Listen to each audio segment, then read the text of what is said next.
Sa mga maraming pangalan na nababanggit na pwedeng maging coach ng Magnolia, ang tingin kong isang pupwede talaga dyan ay itong si Jimmy Alapag.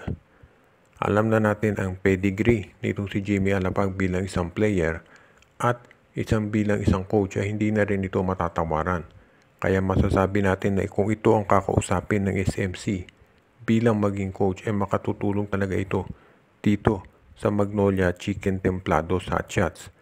Dahil alam natin ngayon ito si Jimmy Alapag ay Player Development Coach ng Sacramento Kings ng NBA.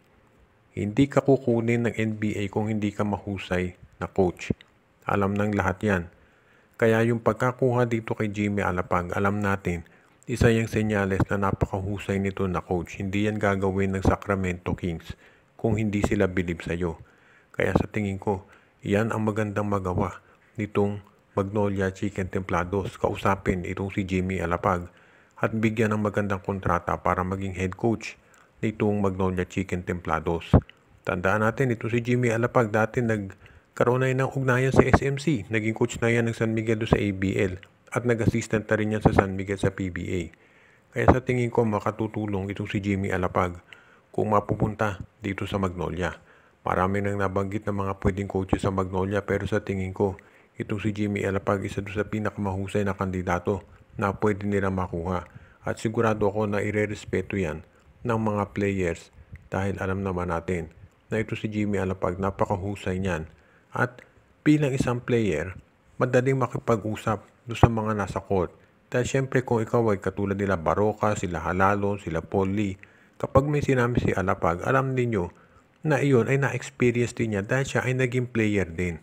Kaya madaling magiging magandang adjustment ito si Jimmy Alapag sa Magnolia.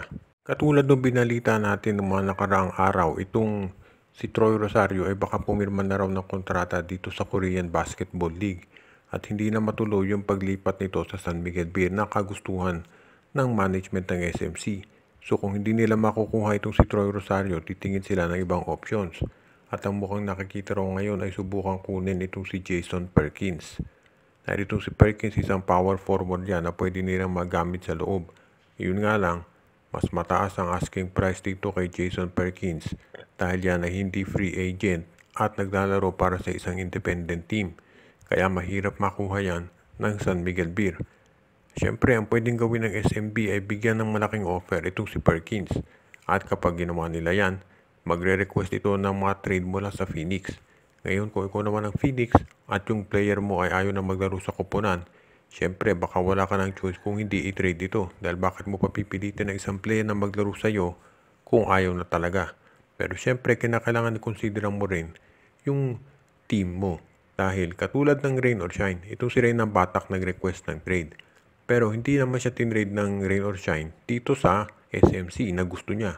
Tinrade siya dito sa Blackwater. Dahil Blackwater ang merong pinakamagandang offer. First round pick ang binigay.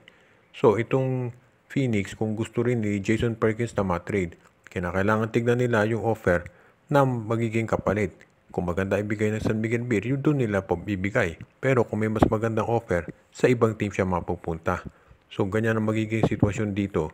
At sa tingin ko, itong San Miguel Beer, kinakailangan nilang ma-realize na hindi po pwede itong kanilang ginagawa na small ball ang laro na si Don Troliano ang kanilang power forward. Hindi uubra yan ngayon dahil nakita natin na yung mga team sa PBA ang lalaki na. Kaya kinakailangan ng San Miguel Beer subukan kunin itong si Jason Perkins.